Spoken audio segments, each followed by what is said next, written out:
Live है ma'am. Okay okay sir. हाँ जी सर, हाँ जी okay. Good afternoon everyone. Today is our first lecture of Financial Accounting BCom Pass. First we are going to discuss the syllabus and then I will tell you some basics of accounting. So let's start today's lecture. Welcome you all in Financial Accounting lecture. Dear, our syllabus is classified into 5 units. Unit 1 is related to basics of accounting, in which we already discuss, some part you already discuss in your 11th and 12th standard.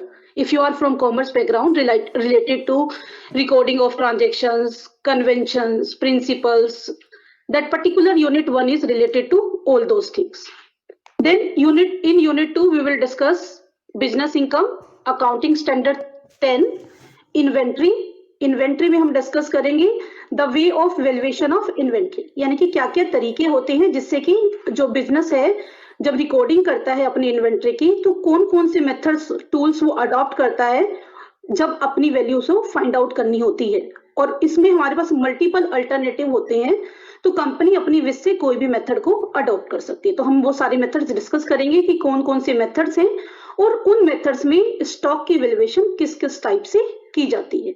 Then we will discuss inventory management. Inventory management means अगर आप excess amount अपनी excess money अगर inventory में block करते हो तो आपके जो रिसोर्सेज हैं वो वेस्ट होते हैं।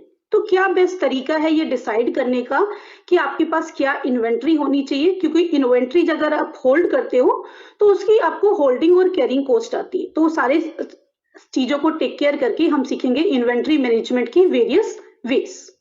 Then in unit 3 we will discuss accounting for incomplete record single entry system. Financial accounting हमारी डबल एंट्री सिस्टम के ऊपर बेस्ड है, लेकिन पहले सिंगल एंट्री सिस्टम भी फॉलो होता था।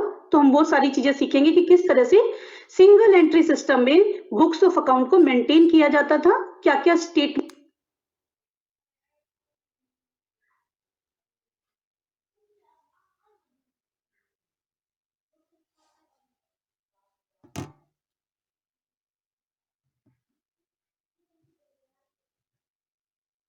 सिंगल एंट्री सिस्टम में बुक्स ऑफ अकाउंट को मेंटेन किया जाता था, क्या क्या स्टेट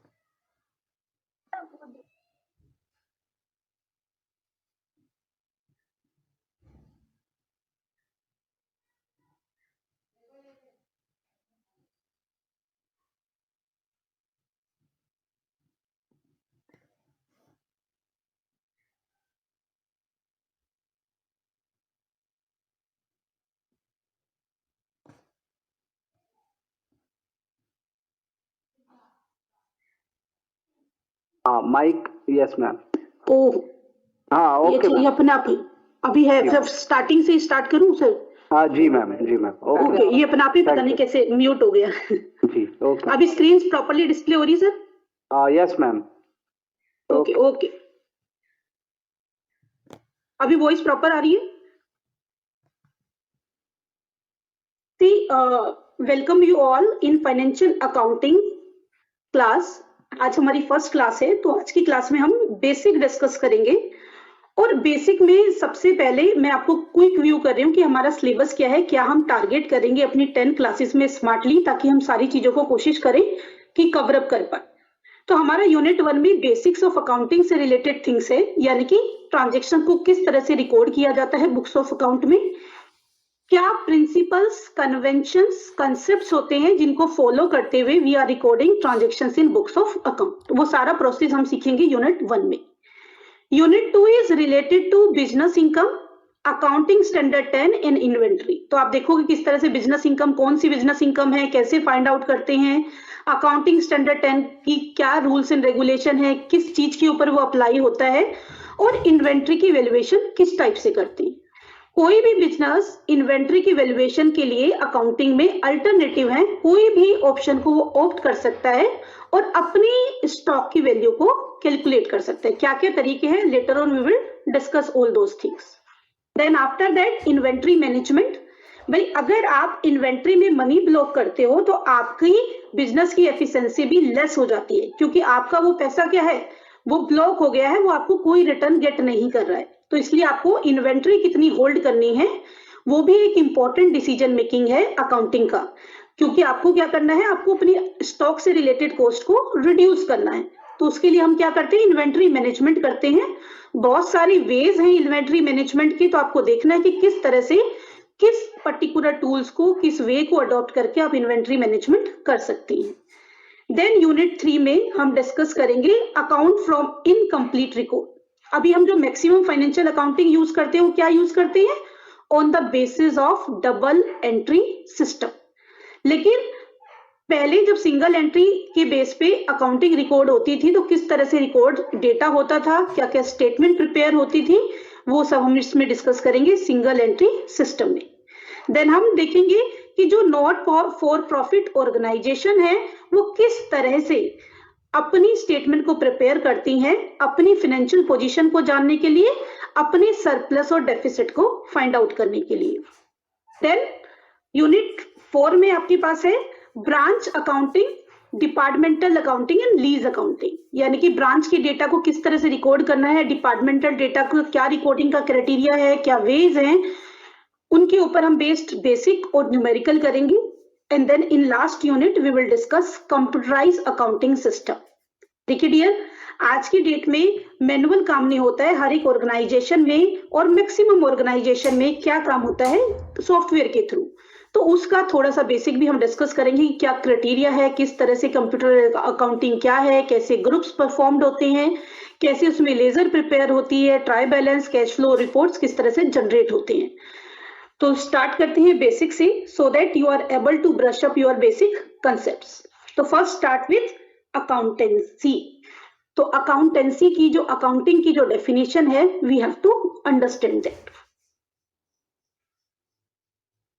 तो अंडरस्टैंड वन थिंग, अगर आपको कोई भी डाउट है तो चैट बॉक्स में आप उसको मेंशन कर दोगे और मैं बीच बीच में आपके डाउट लेती रहूंगी, या लास्ट 10 मिनट में डाउट सेशन के लिए, या कोई ऐसा पार्ट है जिसको आप रिपीट कराना चाहते हो तो वो चैट बॉक्स में आप मेंशन करते जाना।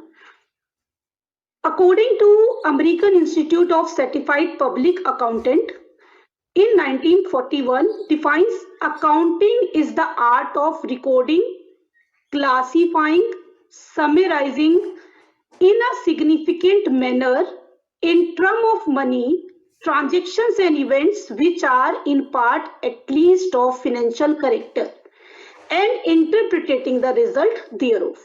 यानी कि अकाउंटिंग में क्या करते हो, सबसे पहले आप रिकॉर्डिंग करते हो अकाउंटिंग के रूल्स एंड रेगुलेशन को फॉलो करते हुए।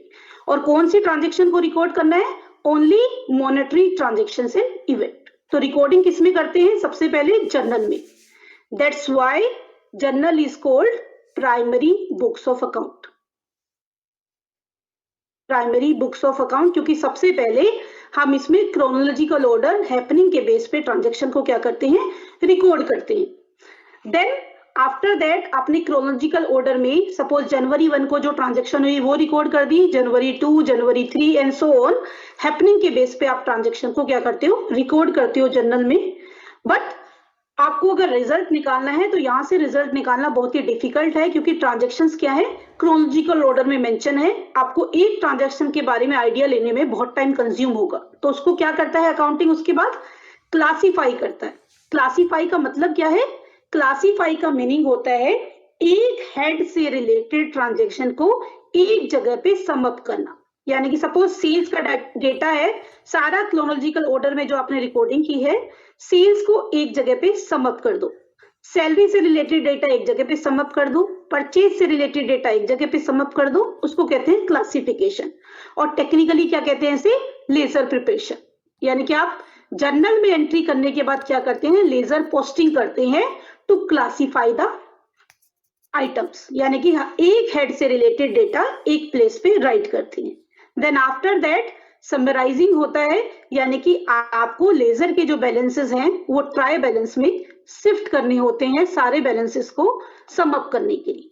उसके बाद क्या प्रोसेस होता है, उसके बाद ट्राई बैलेंस के बाद फाइनल अकाउंट रेडी होते हैं। Final account means profit and loss account. आज की डेट में तो अगर हम अकाउंटिंग स्टैंडर्ड कंपनीज एक्ट 2013 की बात करें तो उसमें ट्रेडिंग प्रॉफिट एंड लॉस और बैलेंस शीट की जगह सिर्फ 2 ही स्टेटमेंट बनती हैं, इनकम स्टेटमेंट और बैलेंस शीट। और ट्रेडिशनली क्या बनता था फाइनल अकाउंट में, trading profit and loss account and balance sheet. लेकिन अभी हम क्या बनाते हैं, सिर्फ एज पर कंपनीज एक्ट 2013 के according only income statement and after that balance sheet. But अभी भी कुछ इंश्योरेंस कंपनीज है, बैंकिंग है, सोल प्रोप्राइटरशिप है, जिसमें कि यही ट्रेडिशनल फंडा फॉलो हो रहा है, यानी कि trading profit and loss account और बैलेंस शीट रेडी की जाती है। अब यहाँ पे एक वर्ड हमने यूज किया, ट्रांजैक्शन एंड इवेंट। हर चीज को टेक्निकली समझना है। ट्रांजैक्शंस एंड इवेंट, ट्रांजैक्शंस वो सारी डीलिंग होती है जिसमें कम से कम एक पार्टी क्या होती है, आउटसाइडर। आउटसाइडर पार्टी सेल्स है, परचेज है, पेड सैलरी है, इस तरह से एक कंपनी और एक कोई आउटसाइडर है, उनके बीच में जो ट्रांजैक्शन जो भी इवेंट्स होते हैं उन इवेंट्स को क्या कहते हैं, ट्रांजैक्शंस। और अगर इंटरनल हैपनिंग है उनको खाली आप क्या कहोगे, इवेंट्स। यानी कि जैसे आप अपने बिजनेस का रिजल्ट जानना चाहते हो, यानी कि नेट प्रॉफिट कैलकुलेट कर रहे हो, अपने बिजनेस की फाइनेंशियल पोजीशन कैलकुलेट कर रहे हो, आप डेप्रिसिएशन चार्ज कर रहे हो, इसमें कोई आउटसाइडर पार्टी इन्वॉल्व नहीं है।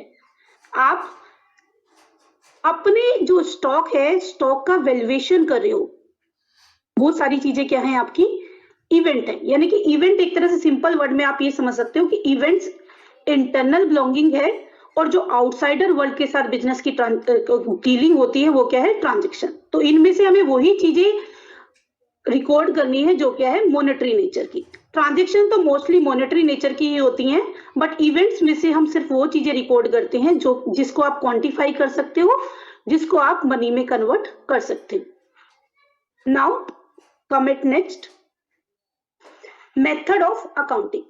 See dear, usually there are 2 methods of accounting, cash method or accrual method. Or accrual method is also called mercantile system. See dear, cash method में हम जब हमें एक्चुअल रिसिप्ट हो जाती है या एक्चुअल पेमेंट हो जाती है तभी ट्रांजैक्शंस को बुक्स ऑफ अकाउंट में रिकॉर्ड करते हैं। यानी कि अगर कोई ड्यू ट्रांजैक्शन है तो उसको आप बुक्स ऑफ अकाउंट में रिकॉर्ड नहीं करोगे। यानी कि जब एक्चुअल कैश का इनफ्लो होता है या कैश का आउटफ्लो हो रहा है, कैश इन द सेंस आप कैश पे कर रहे हो और बैंक के थ्रू भी कोई पे आउट कर रहे हो, वो हम कैश में ही काउंट करते हैं। तो अगर एक्चुअल इनफ्लो एंड आउटफ्लो होता है तभी हम ट्रांजैक्शंस को बुक्स ऑफ अकाउंट में रिकॉर्ड करते हैं। और सेकेंड मेथड क्या है, एक्रूअल मेथड और मर्केंटाइल मेथड। यानी कि transactions are recorded as when expenses become due और इनकम एक्रू। यानी कि यहाँ पे ड्यू के बेस पे या समटाइम फंडा यूज करते हैं हम ड्यू और received which ever is earlier, due और रिसीव्ड, और यू कैन सी ड्यू और paid whichever is earlier.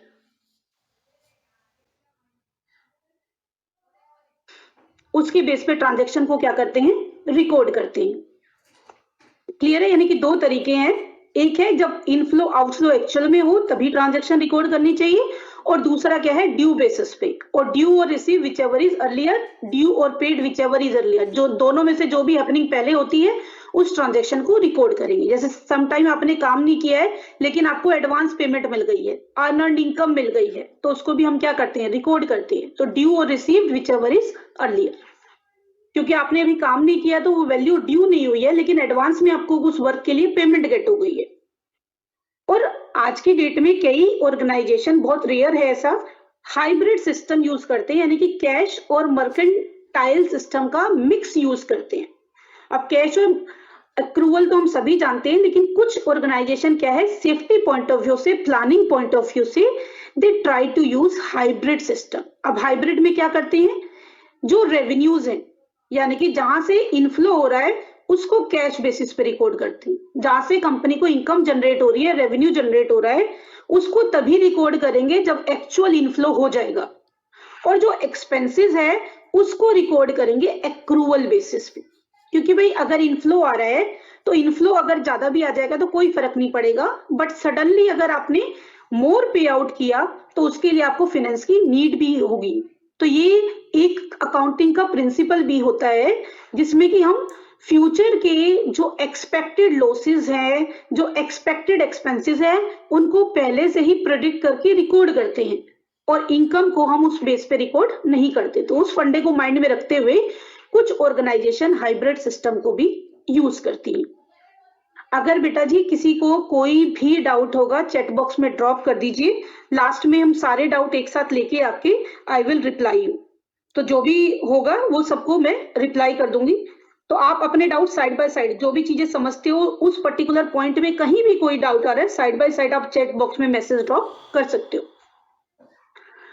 Then user of accounting, भाई हम अकाउंटिंग प्रिपेयर कर रहे हैं, journal ledger trial balance ready कर रहे हैं। Why? Because there are loads of user who are interested in the statement of company, in the financial position of the company, क्योंकि उनको डिसीजन मेकिंग करनी है। User of financial accounting classified into two category, internal user and external user. Internal user क्या है? Management है। Management को कोई policy formulate करनी है। अगर कंपनी की प्रॉफिटेबिलिटी कम आ रही है तो उनको वेज फाइंड आउट करने हैं, स्ट्रेटेजीज फाइंड आउट करनी है कि भाई क्या रीजन है जिसकी वजह से कंपनी में कम प्रॉफिटेबिलिटी हो रही है, कम सेल हो रही है। तो उसके लिए उसको क्या चाहिए? डेटा एनालिसिस चाहिए, डेटा चाहिए, फाइनेंशियल स्टेटमेंट चाहिए। एम्प्लॉइज को बोनस चाहिए, इंसेंटिव चाहिए, अपनी सैलरी इंक्रीज करानी है, तो वो भी देखते हैं कि अगर कंपनी को प्रॉफिट हो रहा है तो obviously we demand the things. तो वो भी एक व्यू बना के रखते हैं कंपनी की फाइनेंशियल पोजीशन पर। Share holders are the real owner of the business in case of public limited company. और नॉर्मली जो इन्वेस्टर्स है, जिसने बिजनेस स्टार्ट किया है अपनी कैपिटल इन्वेस्ट करके, मनी इन्वेस्ट करके, वो भी फाइनेंशियल स्टेटमेंट में इंटरेस्टेड है, क्योंकि उसको भी देखना है कि उसके पैसे का, उसकी मनी का, उसके कैपिटल का एफिशिएंट यूटिलाइजेशन हो रहा है या नहीं हो रहा है, desired output, desired result get हो रहे हैं या नहीं हो रहे। तो जो सारा सम अप डेटा होगा उसकी हेल्प से वो सारी चीजें गेट हो सकती। एक्सटर्नल यूजर कौन होते हैं? इन्वेस्टर है।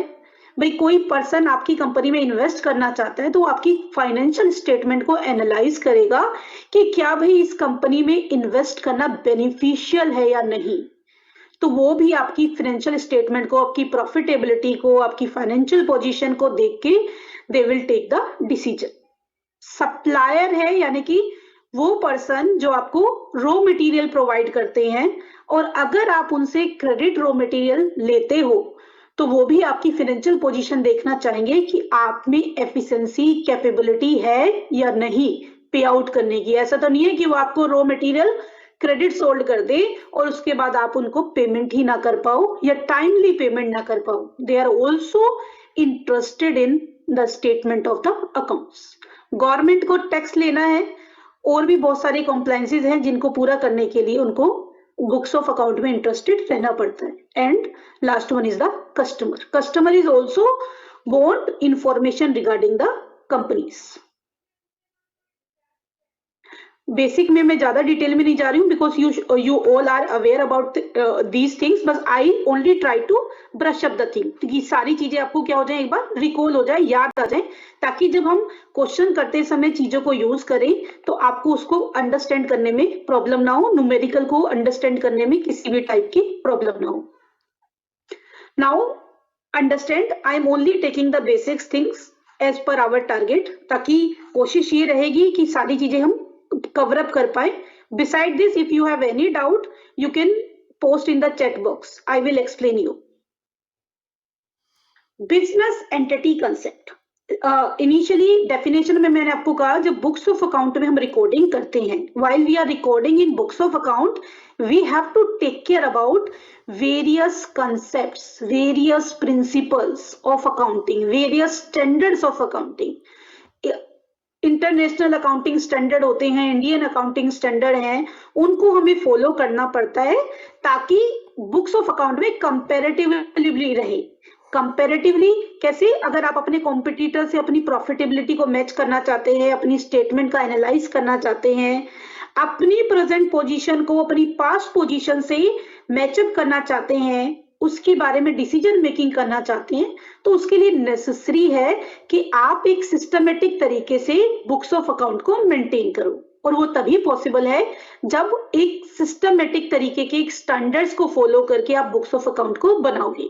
अगर सब अपने तरीके से बुक्स ऑफ अकाउंट को रेडी करेंगे, then it is not possible to compare one organisation financial position with the other. आप कोई उसके बेस पे रिजल्ट फाइंड आउट नहीं कर सकते। See dear, first concept is business entity concept. Business entity concepts state that owner is the separate legal entity from its company. यानी कि company and owner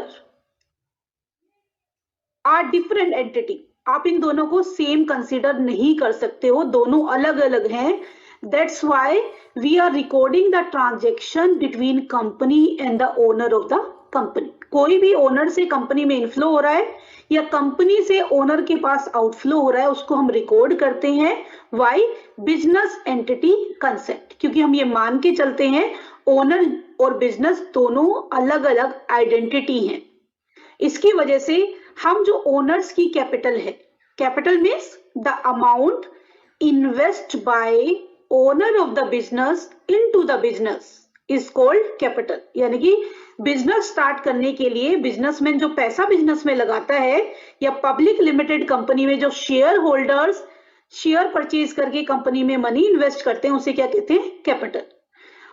owner का पैसा कंपनी में लगाया है तो ये कंपनी के लिए क्या है? लायबिलिटी है, और एज अ लायबिलिटी इसको रिकॉर्ड किया जाता है। और ये जो कैपिटल है इसको क्या कहते हैं हम? इंटरनल लायबिलिटी, क्योंकि ये किसकी लायबिलिटी है? ओनर की लायबिलिटी है कंपनी के ऊपर कि ओनर ने कंपनी में क्या किया है? मनी इन्वेस्ट किए। अगर ओनर बिजनेस से कोई भी मनी अपने पर्सनल पर्पस के लिए, पर्सनल यूज के लिए विड्रॉ करता है तो उसे हम as a drawings books of account में रिकॉर्ड करते हैं। यानी कि हम क्या कह सकते हैं? ड्रॉइंग्स क्या है? द मनी और the amount withdraw by owner of the business from the business for his or her personal use। तो आप, एक तरीका है कि आप इन्वेस्ट कर रहे हो, उसे कैपिटल कहेंगे। दूसरा तरीका, आपको पैसे की नीड है, आपने बिजनेस से मनी को विड्रॉ किया है पर्सनल पर्पस के लिए, या आपने बिजनेस में से जो भी आपका बिजनेस है उसमें से गुड्स विड्रॉ किए हैं।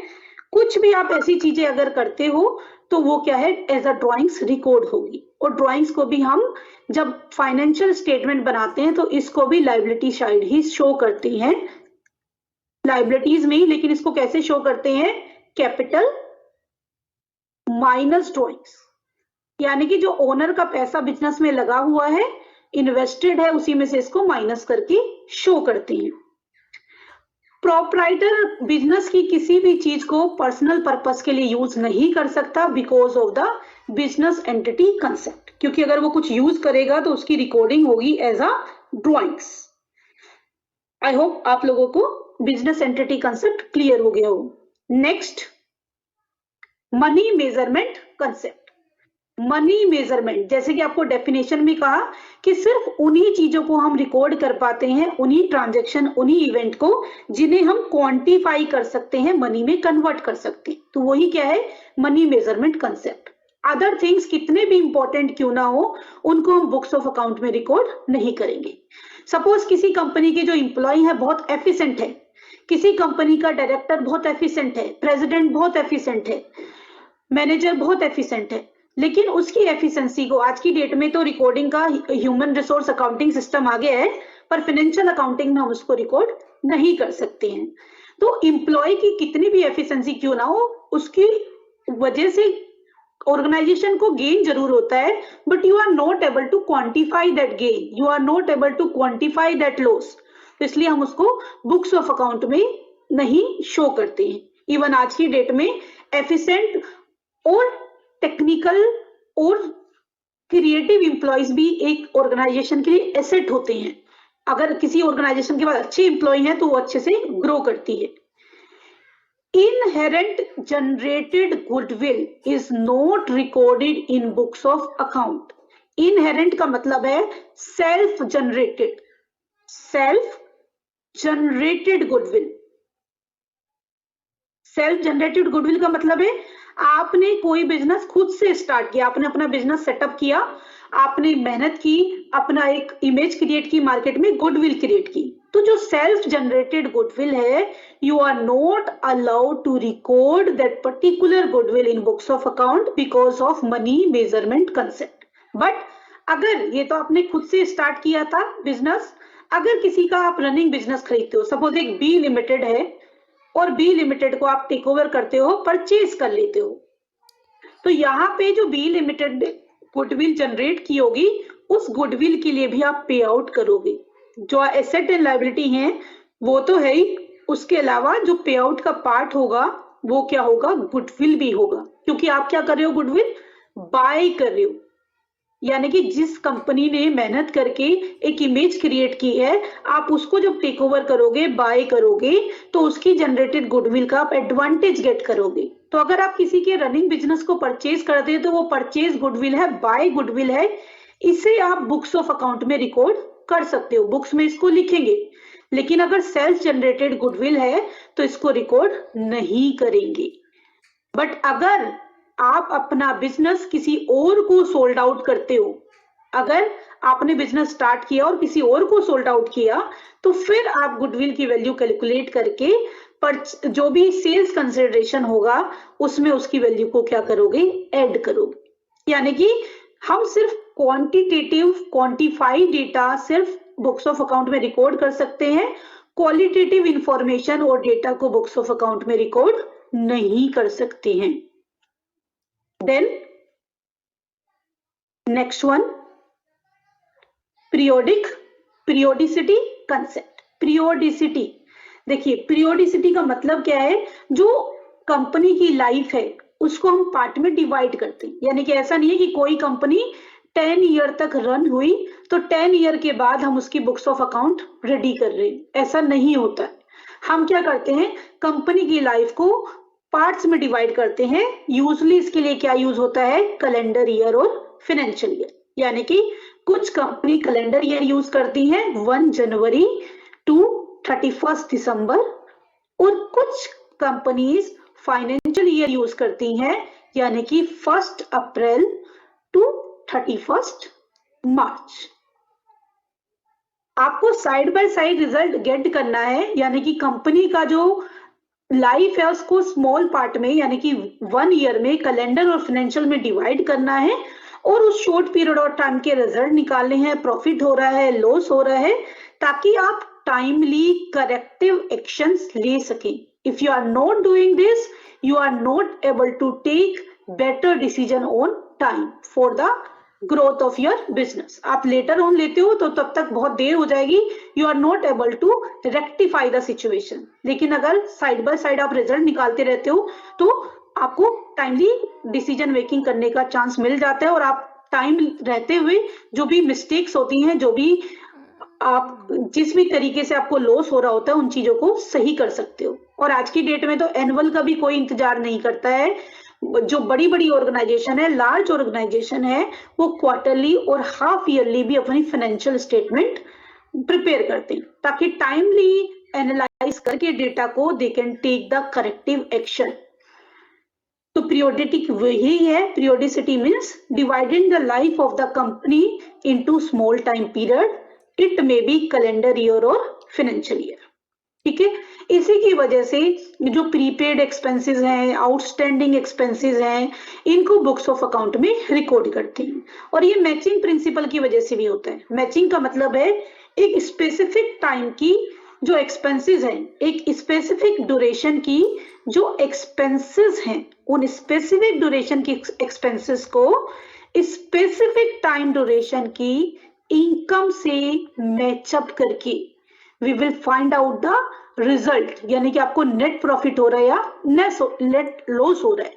तो इसी वजह से प्रीपेड और आउटस्टैंडिंग भी रिकॉर्ड होती है। अब क्वेश्चन ये आ जाता है प्रीपेड आउटस्टैंडिंग क्या है, इसके अलावा एक्रूड अनअर्न्ड वर्ड भी होते हैं। प्रीपेड का मतलब क्या होता है, एक्सपेंसेस पेड इन एडवांस। आपने अगर कोई भी एडवांस में पेमेंट कर दी है, आपकी एक्सपेंसेस थी, उसकी ड्यू डेट नहीं आई है अभी, आपने उसको एडवांस में पे कर दिया है, तो उसको कंसीडर किया जाएगा व्हाइल रिकॉर्डिंग द ट्रांजैक्शन। अब prepaid expenses paid in advance होता है, और जो प्रीपेड एक्सपेंसेस है वो कंपनी के लिए क्या रहती हैं, करंट एसेट। करंट एसेट्स क्या होती हैं, करंट एसेट्स का मीनिंग होता है ऐसी एसेट्स जो कि शॉर्ट पीरियड ऑफ टाइम के लिए यूज होती हैं, यानी कि उनको लेस देन 1 अकाउंटिंग पीरियड से पहले ही फिनिश कर दिया जाता है, कंज्यूम कर दिया जाता है।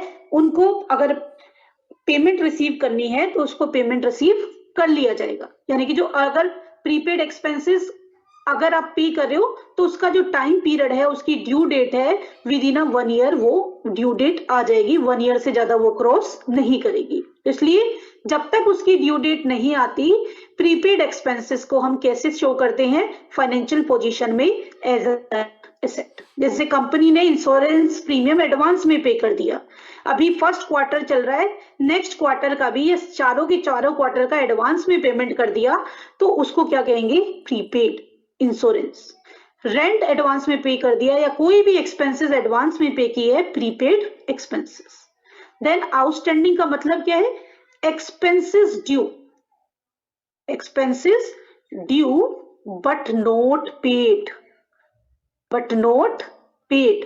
ड्यू करने का टाइम, ड्यू हो गई है, पे करने का टाइम आ गया है, अभी तक आपने पे नहीं की है, और ये जो एक्सपेंस है स्पेसिफिक पीरियड के लिए जिसके लिए आप फाइनेंशियल स्टेटमेंट रेडी कर रहे हो, तो आपको उसको रिकॉर्ड करना पड़ेगा किस बेसिस पे, ड्यू बेसिस पे। आपको बताया मैंने अकाउंटिंग यूजुअली क्या यूज करती है, ड्यू और received which ever is earlier. तो यहाँ पे ड्यू पहले हो गया, अभी पे आउट नहीं हुआ है, तो इसको बुक्स ऑफ अकाउंट में रिकॉर्ड करते हैं।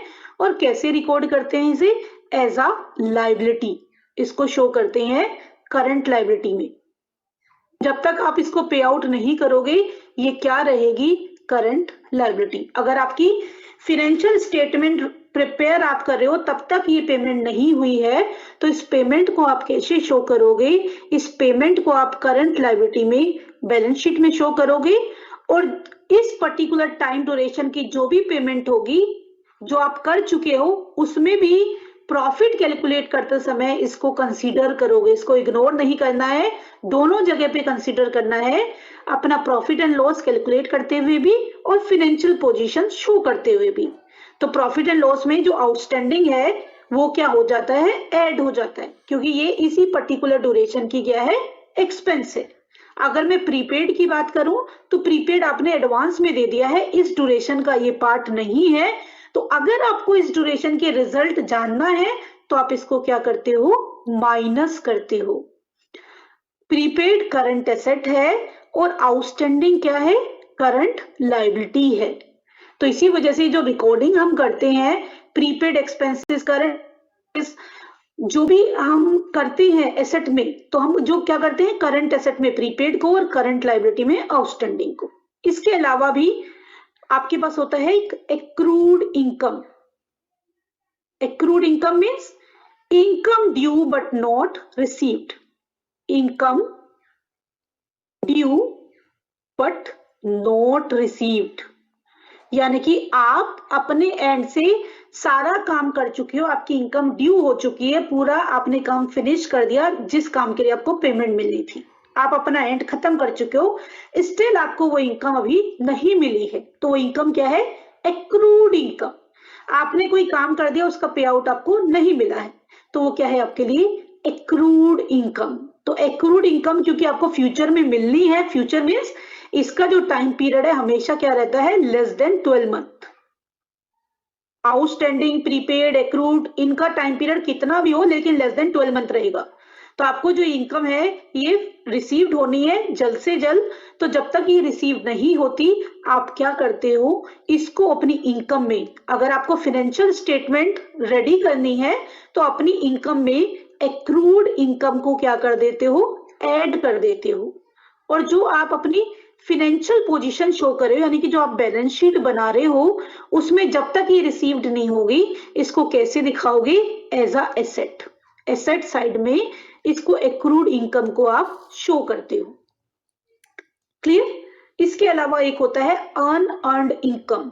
Unearned income, unearned income means income received in advance, income received in advance.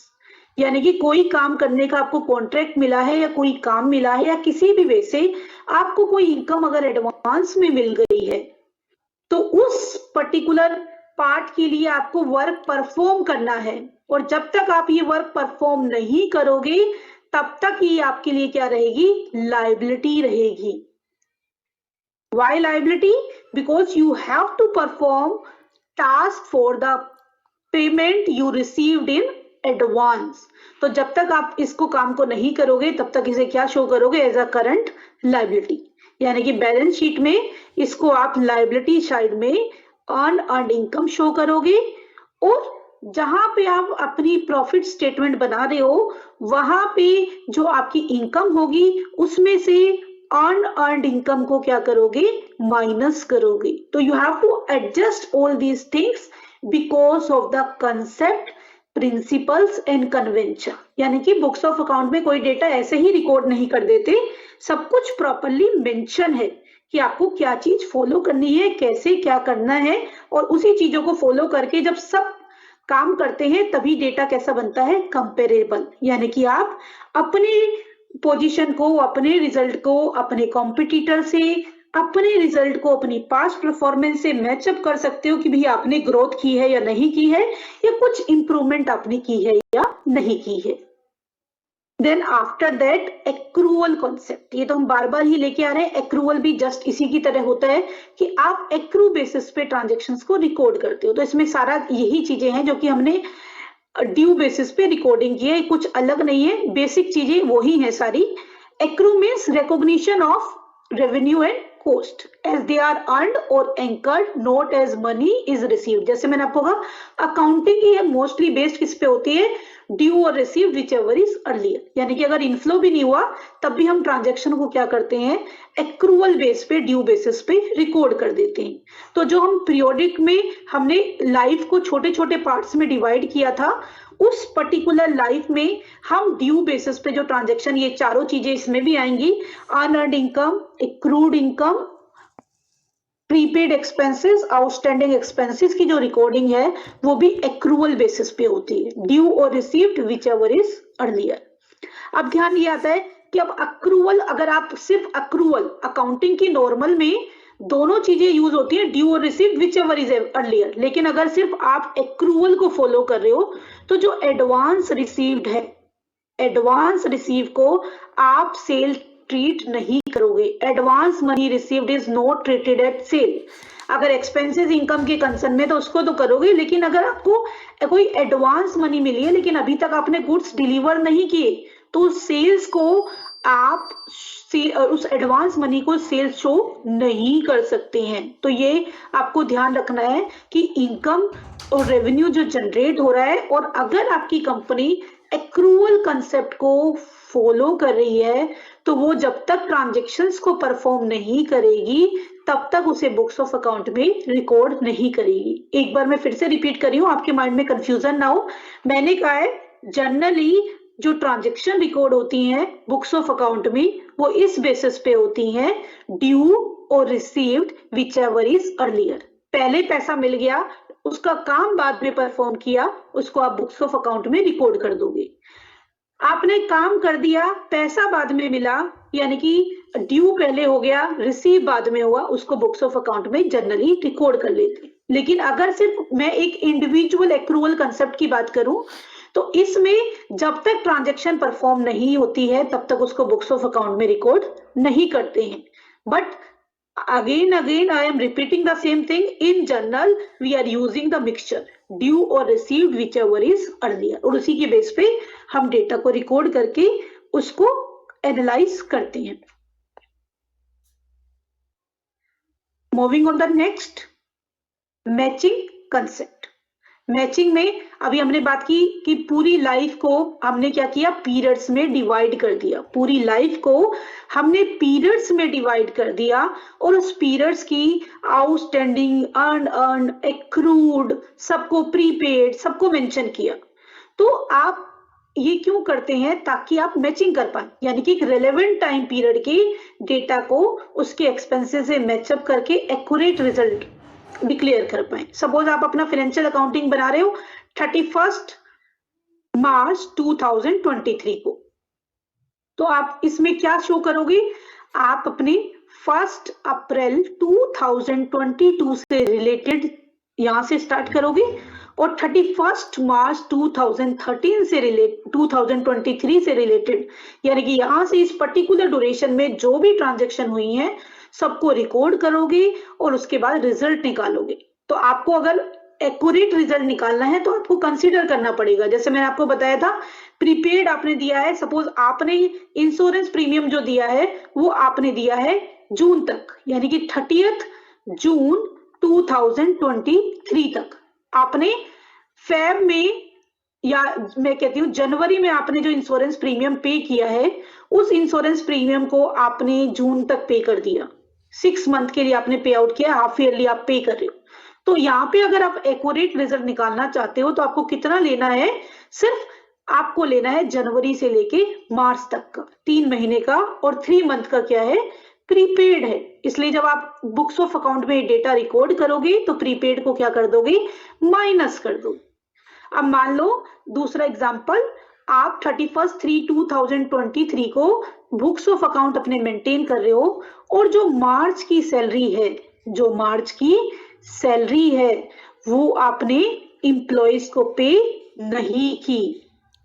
आपने मार्च की सैलरी जब तक आपने बुक्स ऑफ अकाउंट रेडी की है तब तक आपने वो सैलरी इंप्लॉइज को पे नहीं की है, और आपने अपने बुक्स ऑफ अकाउंट क्या कर दिए, बुक्स ऑफ अकाउंट आप अपने रेडी कर रहे हो. तो उस सिचुएशन में क्या होगा कि आप जो मार्च की सैलरी है, जो आपकी मार्च की सैलरी है, उसको कैसे शो करोगे बुक्स ऑफ अकाउंट में, आउटस्टैंडिंग सैलरी. क्योंकि जिस ड्यूरेशन के लिए आप अकाउंट बना रहे हो वो उस ड्यूरेशन में ड्यू हो चुकी है. मार्च में जो एम्प्लॉय ने काम किया है वो उसकी सैलरी है, चाहे आपने पे आउट किस में किया है, अप्रैल में किया है.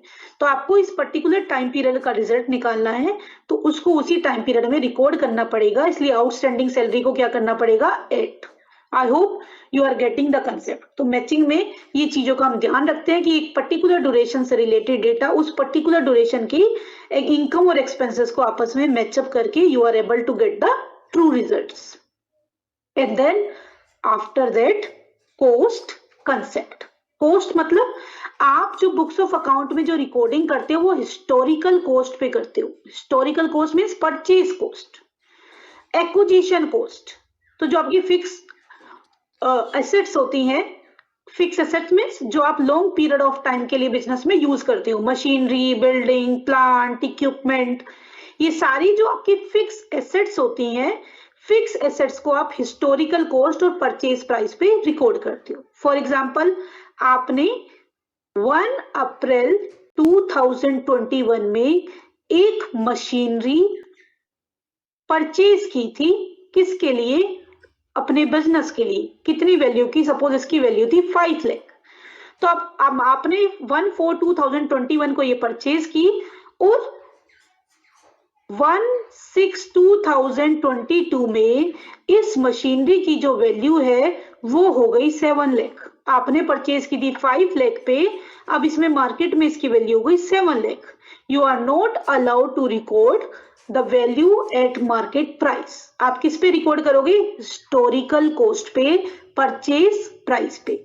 इसके अलावा आपको अदर प्रिंसिपल है जिसकी वजह से आपको मशीनरी में से डेप्रिसिएशन लेस करना अलाउड होता है, that is the different thing. लेकिन सबसे पहली बात क्या है कि आप किस पे रिकॉर्ड कर सकते हो, हिस्टोरिकल कॉस्ट पे अपडेटेड वैल्यू को, मार्केट वैल्यू को आप रिकॉर्ड नहीं कर सकते हैं। Then after that going concern quickly मैं बता रही हूँ। गोइंग कंसर्न का मतलब है जो बिजनेस है उसकी इनडेफिनाइट लाइफ है, जिसका किसी भी बिजनेस को स्टार्ट करने का मोटो उसे नियर फ्यूचर में बंद करना नहीं है। कोई भी पर्सन किसी भी बिजनेस को जो स्टार्ट करता है उसका मोटो होता है कि ये बिजनेस लॉन्ग पीरियड तक चलेगा। हो सकता है कुछ सर्कमस्टांसेस ऐसे अराइज हो जाएं जिसकी वजह से उसे बिजनेस शट डाउन करना पड़े, लेकिन कोई नियर फ्यूचर में बिजनेस को बंद करने के मोटिव से ओपन नहीं करता। तो इसलिए हम कहते हैं कि गोइंग कंसर्न फंडा फॉलो होता है। इसीलिए बिजनेस की जो एसेट्स हैं उनको करंट एसेट्स यानी कि जिनका पेमेंट रिसीव्ड होना है, जिनको यूज करना है लेस देन 12 मंथ, और जिनको बिजनेस में हमें लॉन्ग पीरियड तक यूज करना है, दो पार्ट में डिवाइड करते हैं। हम शॉर्ट टर्म